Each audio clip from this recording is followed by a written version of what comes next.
So AEW Blood and Guts has just gone off the air. Now I'm going to do a quick, very brief reaction. We've done a couple of these streams before talking about, we did them for WrestleMania and we did them for NXT TakeOver. I don't like to consider them reviews or anything like that because I don't think, Lord knows people do their own reviews and all that kind of stuff. So that's not really my kind of thing or anything like that. I think what we are going to do, though, we're going to talk about the Blood and Guts main event because realistically, that's why people tuned into the show. That's why people watched the show. That's why people were fascinated and excited to see this event.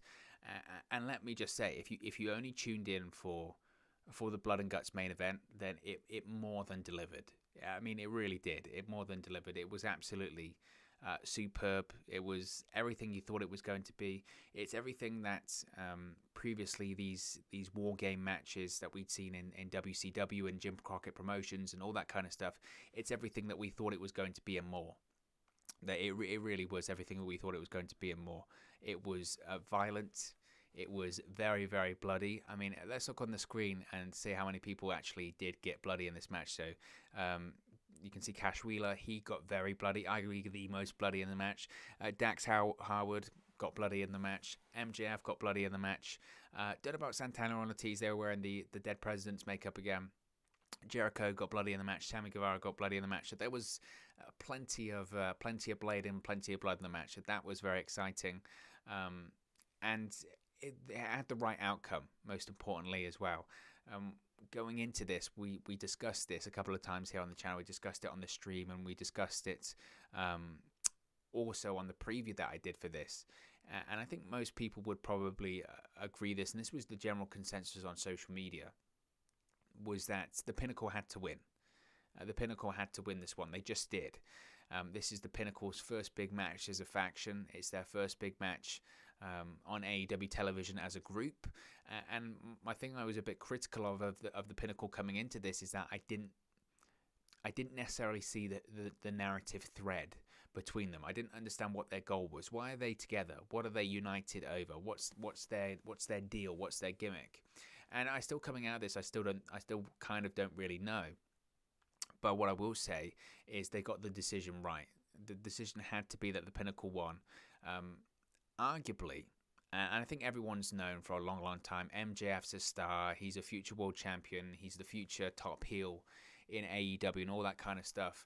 And I know he had his feud with Jon Moxley and his feud with Cody Rhodes, all of which was to elevate him, even though he didn't beat Moxley, all that kind of stuff. To me, in my opinion, tonight, coming out of it, and those last few images of MJF standing on top of the Blood and Guts structure while Chris Jericho's in a heap, crashed through the entrance, crashed through the stage, that to me as a viewer, as a fan watching at home, was one of the first times that I looked at MJF and didn't just think, oh man, this guy's going to be a big star. Was one of the first times I went, no, this guy's a star now. He felt like a major star. He felt like main event level. That guy, MJF, for me, was, coming into this, it was already, like I said, the potential was there. Now it feels like tonight he ascended. It feels like tonight he ascended to that level. Throwing Chris Jericho, not only, I mean, this is how much of a devastating, dastardly heel that MJF is. Not only did he make the Inner Circle, Sammy Guevara specifically, surrender by threatening to throw Jericho off the cage, but he gets the victory and he throws Jericho off the cage anyway. That's smart booking. That's smart booking. That's smart writing of a character. And like I said, for me, always the talk is when it comes to MJF, this guy's got so much potential and he's going to be a huge star one day and he's going to be a main eventer and he's going to be a world champion. That tonight for me was one of the first times where I saw MJF when there isn't any in the future, this guy's going to be this guy's going to be that. He now is the top heel in that company. I know that Kenny Omega's the heel as well, but for me, my perception of MJF has totally changed tonight. And I was always an MJF fan anyway. I always was an MJF fan, but just seeing that lasting image of him standing up there, and I mean that's Chris Jericho. That's Chris Jericho's legacy of let's put someone over to the nth degree. Let's put someone over to the next level.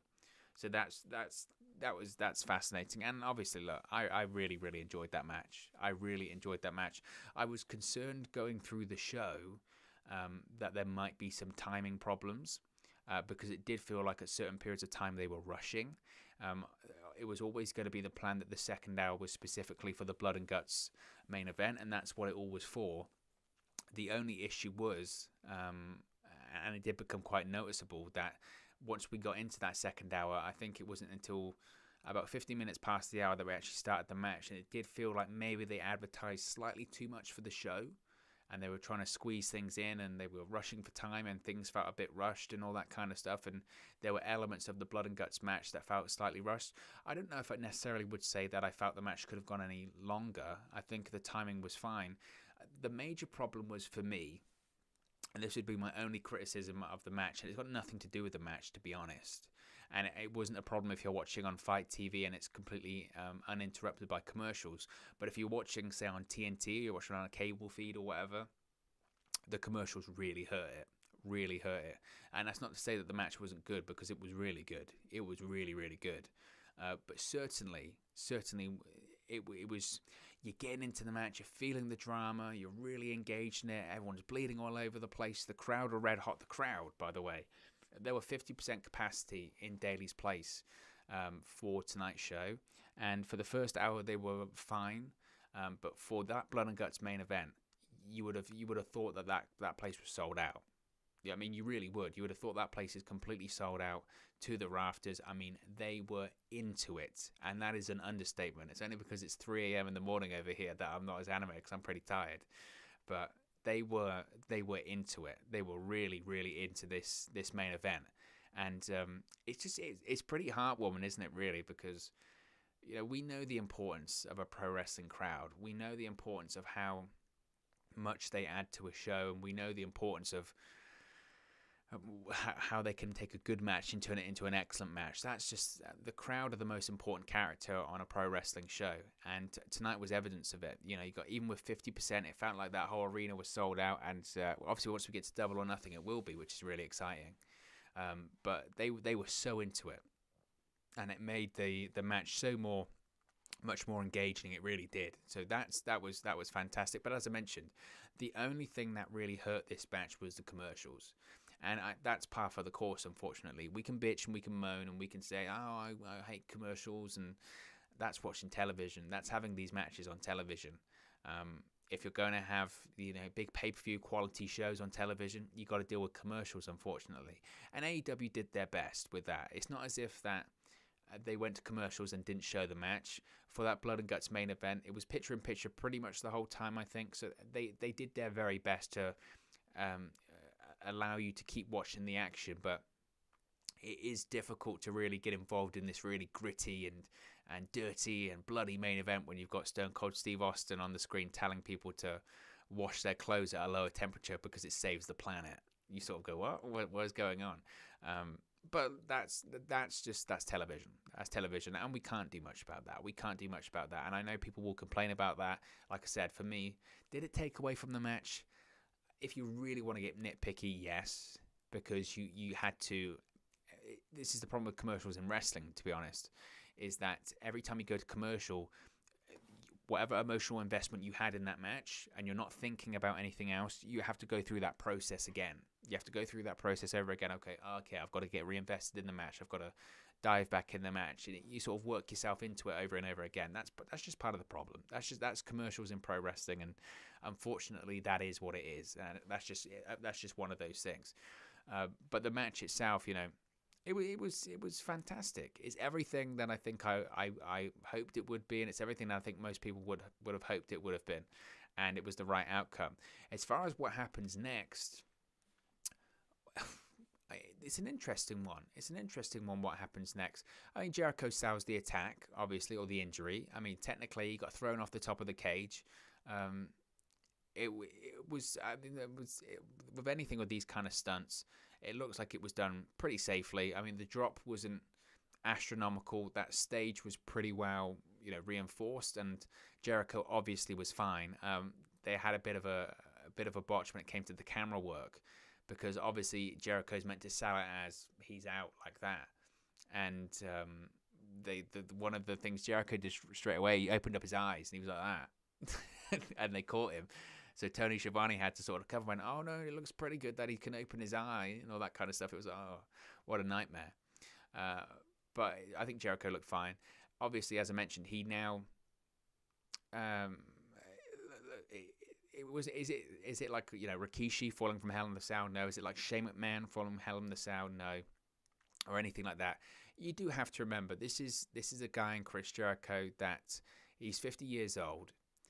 He's got a history of back trouble as well. I mean, you have to remember that as well. Not only is he 50, Jericho's career was nearly ended with back trouble. After he left WWE in 2010, he had severe back problems, really bad severe back problems. I think he had herniated discs in his back. And he was thinking, no, I might not be able to ever wrestle again. The pain was that severe, that bad. And it was only because of DDP yoga that he was able to lose weight, rehab his back, and actually get back in the ring. So Jericho with a bad back, like he said, he doesn't want to take the one-winged angel anymore in his career because he's got a legitimately bad back. He just can't take it anymore. So he's got that issue. He's got a bad back anyway. He's 50 years old. Is it the most unbelievable crazy bump we've ever seen off the top of the cage? No. But it was absolutely fine for what it was needed to do. It got the Pinnacle the victory, and it gave the Inner Circle a legitimate way out of surrendering without looking like, you know, wusses or anything like that. They surrendered to save their leader. And that was right. It made MJF look like a heel because he threatened to throw Jericho off, won the match, and he did it anyway. It makes MJF look like a complete badass because you've got this legend, this icon like Chris Jericho, and MJF can brag that he put him out. It keeps Jericho fresh because he's going to be off of television. It builds up sympathy for Jericho as well as the babyface now because he's going to be a babyface. I think it also leads to a possible Sammy Guevara versus Chris Jericho feud in the future. I mean, it has to. Chris Jericho, whenever he decides to turn heel again, he can say to Sammy Guevara, you forfeited on behalf of me. How dare you? How dare you do anything on behalf of me? You don't forfeit on behalf of me. So there could be possibly some seeds being sowed, possibly for Jericho versus Sammy Guevara in the future. That's worth thinking about as well. As far as what happens next in terms of MJF and Double or Nothing, I don't think MJF faces Chris Jericho at Double or Nothing. I mean, Double or Nothing was it May 30th? So we're looking at about 3 weeks' time. If I was AEW, I would have Jericho off of TV at the very least until Double or Nothing to sell this. I mean, the guy just did get thrown off a cage. You know, it was a pretty significant spot, pretty significant injury. So maybe we have MJF versus Sammy Guevara at Double or Nothing, two young stars. I think that's quite interesting, and then maybe have Jericho return back at that show. And again, if you then want to capitalize on a possible Sammy Guevara versus Jericho feud, maybe you have Jericho return at Double or Nothing and then turn on Sammy Guevara in the sense that, again, you don't forfeit for me. It gives MJF another victory, and then we transition into Jericho versus Sammy Guevara. I think that's a real possibility. But I love the match.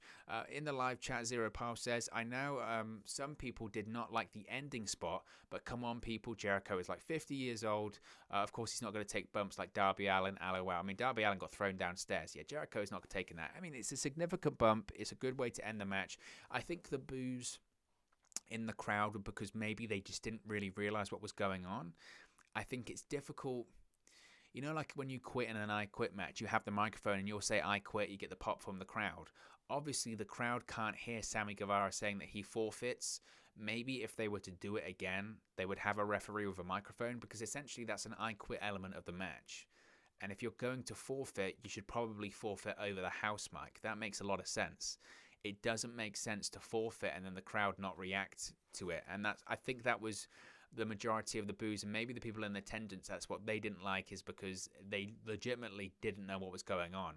So he's threatening to throw Jericho off. Because if you're sitting in the crowd, think of it this way. If you're sitting in the crowd and you're watching, you think, oh, here we go, MJF's going to throw Jericho off. You can see that the members of the Inner Circle go, no, don't do it. And then he doesn't do it. So you go, okay. And then suddenly you hear the bell ring, and then suddenly the Pinnacle's music playing. If you're sitting in the crowd, you're thinking, what happened? You would have, I guess you could assume that they have forfeited, but you don't know. Like I said, in an I Quit match, you at least have the house mic, and you're telling, you're saying to the crowd, you're announcing to the crowd, you're declaring that you quit. Maybe when they do the match again, that might be something to consider of the referees, all of them, or whoever's going to be involved in that finish. They carry around the microphone to inform, so the crowd at least know, okay, they've forfeited, they've given up, it's the end of the match, and you then get the pop of the finish that you're looking for. So I think that maybe that was from the crowd booing. That was the confusion, and obviously they were booing because the heels won.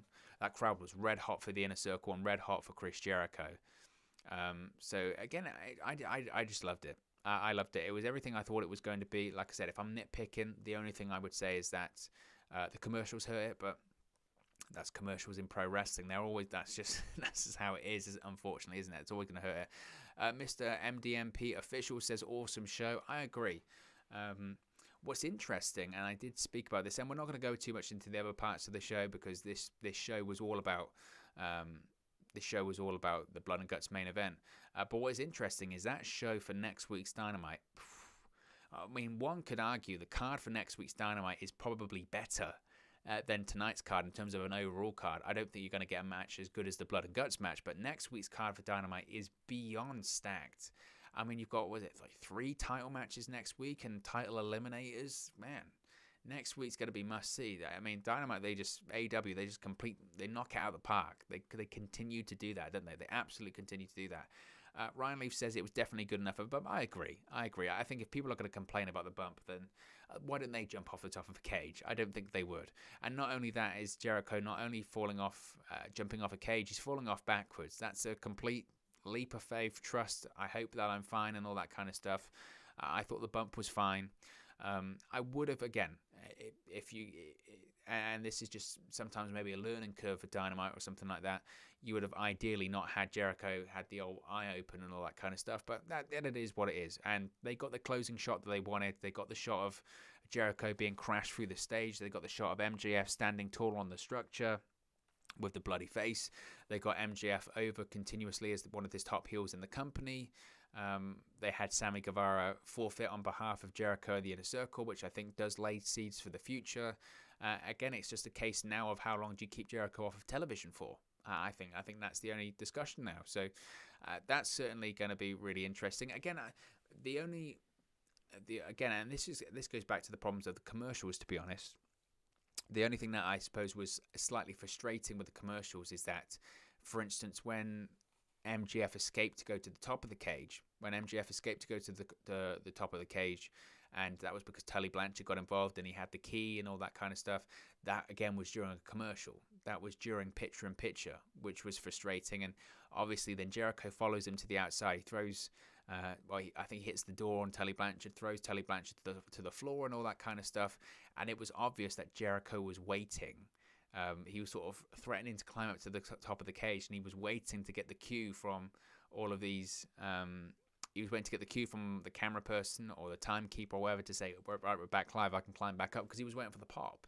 He was waiting for the pop, and he's waiting for the pop to come across on television. So that's the thing, obviously, that hurt the match. But again, that's pro wrestling and television. And we can complain. At the end of the day, they're contracted to TNT and to their sponsors to do those commercials. AEW really doesn't have a choice in the matter. Again, I credit them for doing the picture-in-picture. At least they tried. If you're going to have matches on television, you have to deal with that. If you don't want to deal with it, you can watch it on FITE TV, and maybe you don't have to deal with it as much. I don't even know if that's an option in the United States, so that's something worth considering. Ryan Leaf says, I love Max Caster's rap. Max, I enjoyed it. I like the Dark Side of the Ring reference. That was awesome. Tavon McKenzie says, wow. Eddie Volver says, definitely a match of the year contender. I agree. Absolutely a match of the year contender, certainly on the AEW side of things. Darth Thor says, better safe than Hardy. Sammy spot all over again. I mean, again, I don't know why there's so much discussion about that ending spot. I didn't think it was bad at all. I thought it was fine. Going into tonight, did I think Jericho was going to take a bump off a cage? No, of course I didn't. So I think it's badass. I think it's absolutely badass. Eric Travis says, Owen loved the ending. LOL. Russ Obsenstein says, hope Jericho got his ass kicked. He is so overrated. Russ is not a Jericho fan. Wow. Ali Ixander says, who did it better, War Games or Blood and Guts? Well, that's going to be the topic of discussion, isn't it? Really, and I think it's preference. I think it's preference, to be honest. Again, I didn't want to get into the whole who did it better, WWE, AEW. For me, and this is just again, and it's because my personal preference. I grew up in an era whereby Hell in a Cell matches, Elimination Chamber matches, Last Man Standing matches, I Quit matches, they were violent. And when you had that as your speciality match, you didn't see them often because it was going to be bloody and it was going to be violent and there were going to be weapons and it was going to be all that kind of stuff. So that's my preference. I prefer a War Games match to be like tonight on Blood and Guts. That's just my preference. I think having the roof on top of it, again, I prefer that. I think in credit to WWE, and I said this several times during the show, I think WWE, in terms of how they produce their War Games matches, I think they have better production in terms of the hard cam setup for other matches on the show and having all of the camera angles and all that kind of stuff. I think they have that better. That's probably just going to come from experience from AEW, because let's face it, they haven't shot this match before, so there's only so much rehearsals and preparations they can do. I thought they did a very good job, and I thought they had all the camera angles set up for them anyway, so I think they did a very good show. Again, who did it better? That's just personal preference. It's personal preference. I don't think either one was I don't think you could look at either one and go, oh yeah, it was absolutely better than that. And there are elements of both that I did like. And again, if I had to pick the better match, again, what War Games am I comparing it to? There's so much history there, not just from NXT, but for WWE as well. Excuse me. But also, I think again, I like the violent side of things. So I don't know. I don't know if it's necessarily fair to compare. Justin Cruz says, do you think Daniel Bryan will go to AEW next week? I did a video talking about this earlier today, so you can check that out on the channel. To be honest, the more I think about it, I think Daniel Bryan will re-sign with WWE. I think he wants to get the deal that he wants to get. I think he's looking for a part-time situation, not like a Brock Lesnar Goldberg part-time. I think he's looking for an Undertaker Shawn Michaels part-time, like they had in the mid-2000s, where he maybe works 8-9 months of the year and maybe has 3 months off. Maybe he comes back at SummerSlam, works all the way through to WrestleMania, then has a few months off. I think that's probably the most likely scenario when it comes to Daniel Bryan. I don't necessarily know. But, you know, it's a topic for a different time. We're talking about the Blood and Guts show. Darth Thor says, great show all around. Next week's card is super stacked. I agree. Eddie Volver says, War Games in NXT felt more about spots and was entertaining, but this AEW match felt brutal and violent. I agree. I think that's a good analysis. I think it's good analysis. And the reason that the War Games in NXT was more about spots and entertaining is because they don't have the facility to get color. They don't have the facility to get to blade, and they don't have the facility to have blood and all that kind of stuff. They've got to find different ways to do it. And again, then it comes down to preferences. And what you prefer. Ryan Leaf says, real hard for me to choose between War Games and Blood and Guts. Adam Fairfax says, they have too many factions. The Elite need to be the focus. I hope the Inner Circle is done now. Well, I don't think the Inner Circle will be done. Again, I wouldn't be surprised, though, if the next feud for Chris Jericho actually is Sammy Guevara, and I think that could start at Double or Nothing. There are other factions I would get rid of first, to be honest. But I do think there are too many factions in AEW. I agree, but it's the New Japan model of building talent. It's about getting as many people on the show as possible, and that's their way of doing it. You could argue why sign all of those names and get more TV time, but they're throwing as many names at the wall as they can and seeing what sticks. Because once AEW gets 4, 5, 6 bona fide homegrown stars, they're laughing. That's a license to print money, and that's what they're looking for. So I think that's the situation there. Justin Cruz says, who do I want to challenge, Omega, Pac, or Orange Cassidy? Well, initially when they made the announcement, I thought, well, we're going to get Pac versus Kenny Omega because Pac does earn a victory over Kenny Omega. Now that I saw the segment, and more I think about it, I think we're going to get Kenny Omega versus Orange Cassidy at Double or Nothing. And I think the reason they did that segment tonight in front of people, in front of a 50% capacity, they did that segment tonight to test how the people would react to having Kenny Omega and Orange Cassidy as a main event of a major pay-per-view like Double or Nothing. And they realized that the crowd were into it. The crowd are into it. The crowd want to see Orange Cassidy face Kenny Omega. There is no way in a million years that Orange Cassidy wins, despite how popular he is with the AEW audience and with the AEW officials and Tony Khan and all that kind of stuff. Kenny Omega is not dropping the AEW World Championship to Orange Cassidy. It's just not happening. But I think it could be fun. I think it could be different. I don't know necessarily where the stakes are, and they've got, 3 weeks to build that? That's a bit of a big ask. It's a bit of a big ask. But it'll be a fun match, and a sold-out crowd in Daly's Place with a strong AEW audience. They'll be all over Orange Cassidy. They will absolutely love that man. They adore that man anyway. So they would be into it. And if that's what you're looking for, if you're looking for just a pay-per-view, a match that's going to have great crowd interaction, and it's going to be a red-hot crowd, a bit like this Blood and Guts main event tonight. The crowd was 50%, but man, it felt like there was 150% of people in there because they were so into it, they were so loud. That would be the same for Orange Cassidy versus Kenny Omega. That's what it would be. Again, my question would be the stakes. Is it believable at any point that Orange Cassidy could win when we realize it's probably not going to happen? But the match should be fun. The match should be a lot of fun. So that's certainly interesting. Darth Thor says, Attitude Era had 30 factions in Stone Cold. I love factions. I'm not against it. And you're right. The Attitude Era had a lot of factions, and that was very successful. It's just, I think the reason people don't like it, and again, and I'm included in this, is sometimes you do feel that they're a bit gratuitous, and do we always need a faction? But it's the New Japan model, and sometimes people don't like it because they're not used to it. People sometimes don't like what they don't understand, and maybe that's the case when it comes to the factions.